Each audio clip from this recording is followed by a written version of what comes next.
जय श्री कृष्णा। डेली हिंदू ज्ञान चैनल में आप सभी लोगों का बहुत बहुत स्वागत है। पितृपक्ष की ही बात करते हैं, आज श्राद्ध की बात करते हैं। अक्सर जो ये जनरेशन है, नई जनरेशन है, ये एक बहुत बड़ा हम लोगों के सामने एक क्वेश्चन मार्क खड़ा करती है कि पितरों को हम यहाँ से जब देते हैं तो उनको कैसे मिल जाता है। अक्सर ये बात आप लोगों ने सुनी होगी कि सब लोग कहते हैं कि जो इस धरती से चला गया उसको हम यहाँ श्राद्ध करते हैं, हम कुत्ते को खिलाते हैं, कौवे को खिलाते हैं, गाय को, तो उनको कैसे मिल जाता है। लॉजिकल क्वेश्चन है। तो इसका आंसर मैं आज देती हूँ कि पितृ पक्ष में हमें पितरों का श्राद्ध क्यों करना चाहिए। जो हम अपने पितरों का गया में श्राद्ध कराए हैं तो फिर क्या हमें श्राद्ध करना चाहिए। यहाँ पर आके जो गया उनको विदा कराए हैं, गया में श्राद्ध कराए हैं, तो फिर भी क्या हमें श्राद्ध करना चाहिए या नहीं करना चाहिए। आज इसी बारे में बात करती हूँ मैं।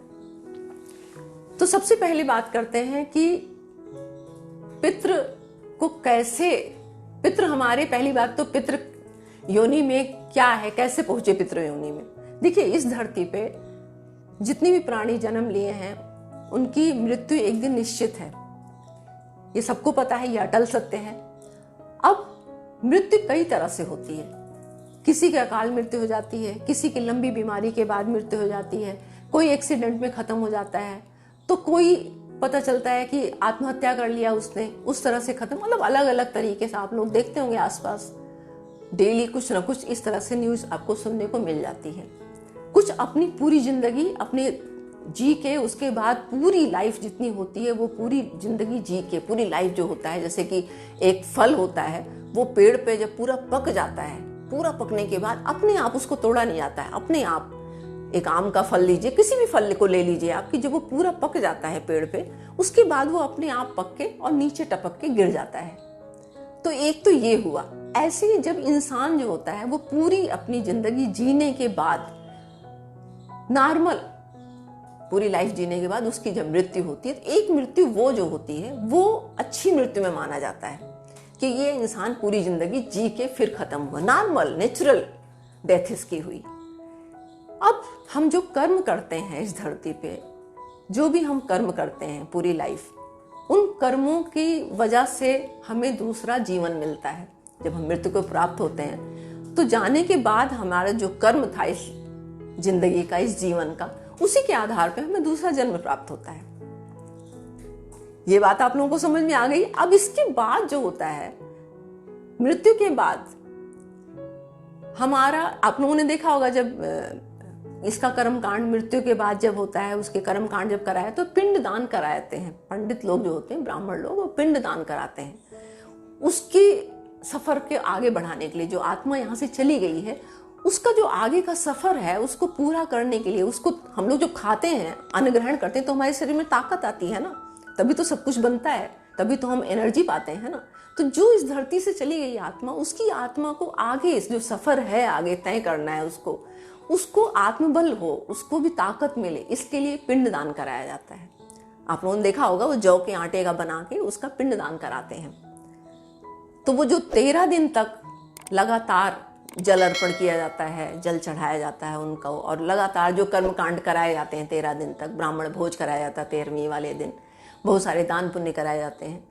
उसका कारण यही है, ये सब कर्म कांड जो हमारे शास्त्रों में विधि विधान बताया गया, जो परंपराएं हम आज तक निभाते चले आ रहे हैं, उसकी मीनिंग को हमें समझना चाहिए, क्यों किया जाता है। तो ये जो पिंड दान होता है ये इसीलिए किया जाता है। अब वो टाइम तो हमने कर दिया, उस टाइम जो भी कर्म कांड था वो हमने कर दिया। उसके बाद क्या ये इतना करने के बाद हो गया पूरा? नहीं।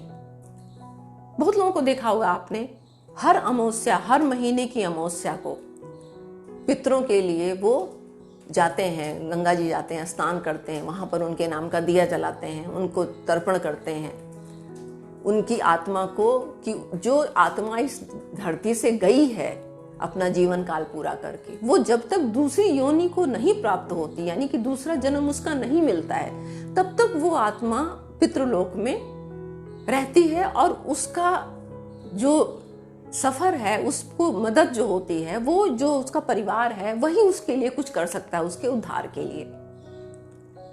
तो ये है बहुत ही विचित्र बात है, क्योंकि एक आदमी असमर्थ है, वो कुछ नहीं कर सकता है। जो यहाँ से गया है वो सब कुछ, धन दौलत, बहुत बड़ी बड़ी प्रॉपर्टी, बहुत सारी चीजें छोड़ के गया है। इतने जीवन की सीख दे के गया है आपको। आप समझे हैं नहीं समझे हैं, आप उस चीज को मानते हैं नहीं मानते हैं, लेकिन आपने जाने के बाद सोच लिया भाई बंदा ये चला गया, विदा हो गया।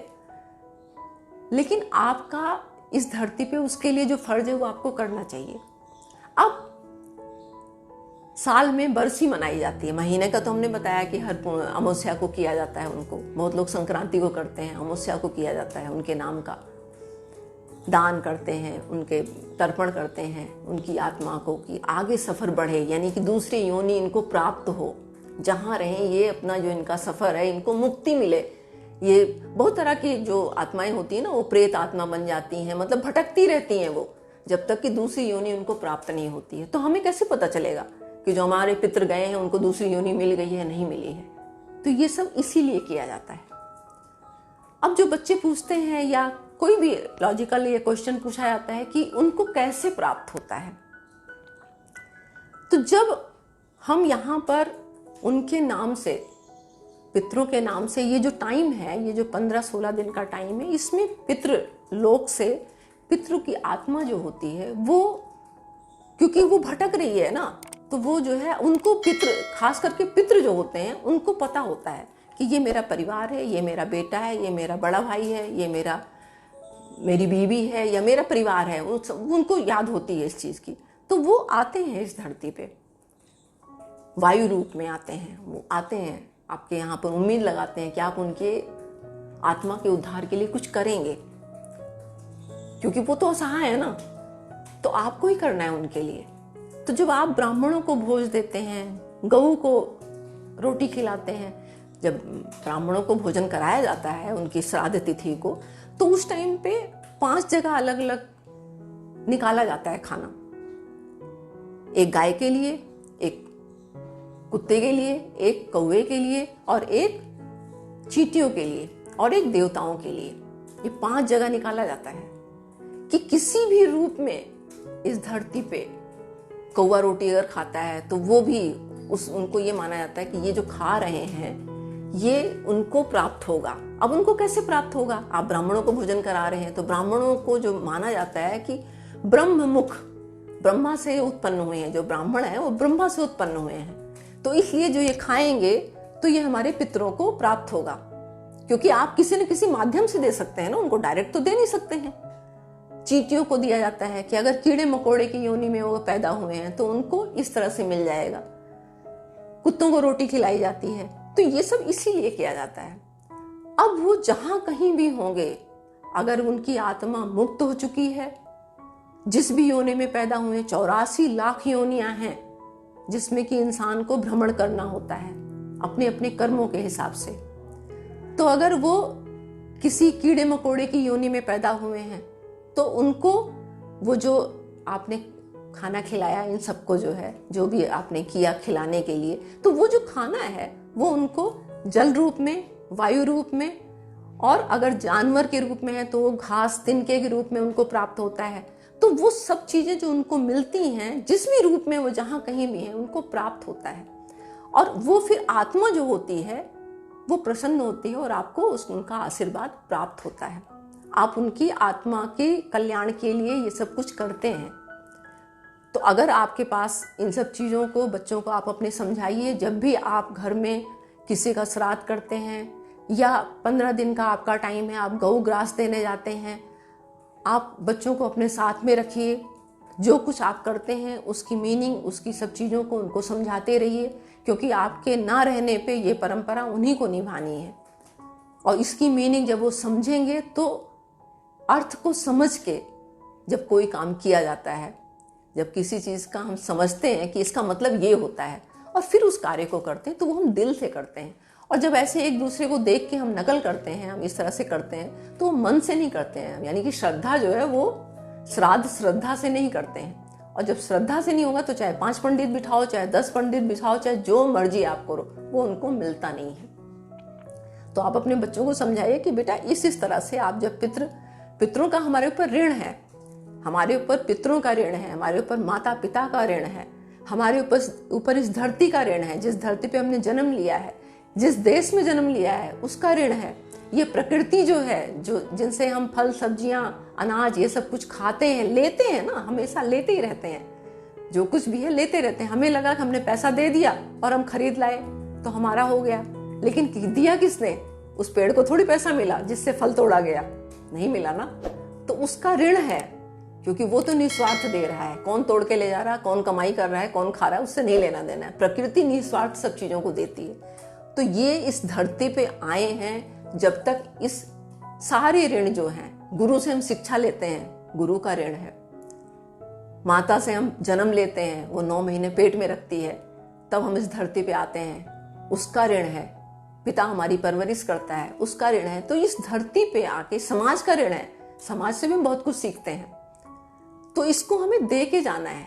जब तक हम इस कर्जे से मुक्त नहीं होंगे, इस ऋण से मुक्त नहीं होंगे, तो बार बार इसी धरती पे हमें जन्म लेते रहना है। और वो जब तक, आपको पता है ना, जब तक कर्जा पूरा नहीं होता है तब तक हमें बैंक वाले छोड़ते नहीं है। तो ऐसे ही ये प्रकृति जो है वो भी हमारी आत्मा को, ये जो चक्र चलता है, इसमें हमारी आत्मा बार बार भटकती रहती है। हम मुक्त नहीं होते हैं जब तक इस ऋण को चुकाते नहीं हैं। तो इसकी महत्वता को आपको समझना है, इसको इम्पोर्टेंस देना है, और अपने परिवार, अपने बच्चों को, आने वाली पीढ़ी को भी इस चीज़ के बारे में समझाना है। तो आप अपने पितरों के लिए श्राद्ध जरूर करिए, ये बहुत ही जरूरी है। पितरों की आत्मा की शांति के लिए जरूरी है, हमारे जीवन में जो विघ्न बाधाएं हैं उसको भी दूर करने के लिए जरूरी है। तो आज मैं अपनी वाणी को बस यहीं विराम देती हूँ। मिलती हूँ नई जानकारी के साथ नई वीडियो में। तब तक के लिए नमस्कार।